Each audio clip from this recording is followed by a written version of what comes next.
So here at the Future Vision presentations in London here this afternoon, you were talking about where 5G is now, where it's going.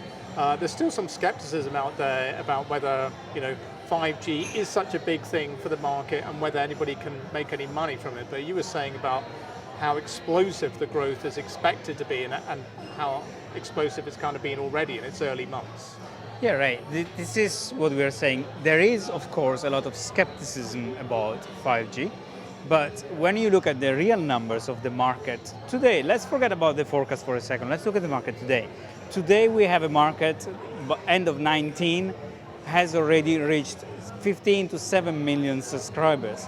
If you compare this to the first year of 4G, when it was 1,000 subscribers, or the second year of 4G, when there were 200,000 subscribers, or even the third year of 4G, when there were 13 million subscribers, in less than a year, 5G has already surpassed the first 3 years of 4G. And that's quite indicative of how quickly the market is moving. There are many reasons for that, but mainly because the market is moving together, collectively, simultaneously. Not all, but many markets or most markets are getting on board in 2019 and 2020. So, as a result of that, we think that, and we foresee the market to reach 1.9 billion by the end of 2024. Wow. And part of that is not only because of the alignment of service providers to launch at the same time, but also because the device market is reaching the mid-tier price point much quicker than it ever did in the history, with good specs. Okay. So I guess then it's just now whether anybody can whether service providers are actually able to make any money out of this growth. Because I guess as subscribers upgrade to 5G, it's like a 5G sub is probably one less 4G sub. So. Sure. This question requires multiple angles.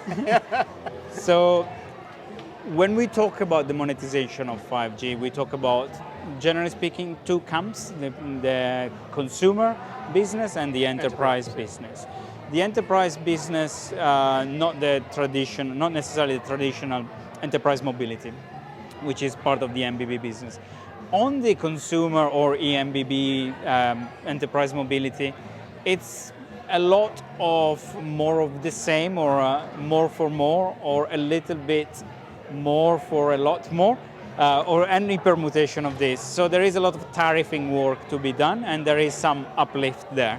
But the real big story, and this is revenue stimulation, the real big story in 5G monetization is the industry, is how to enable AI, is how to enable digitization of industries, and how to eventually verticalize these opportunities. Many service providers now have learned from the IoT business that becoming or remaining just on the horizontal connectivity layer is not enough.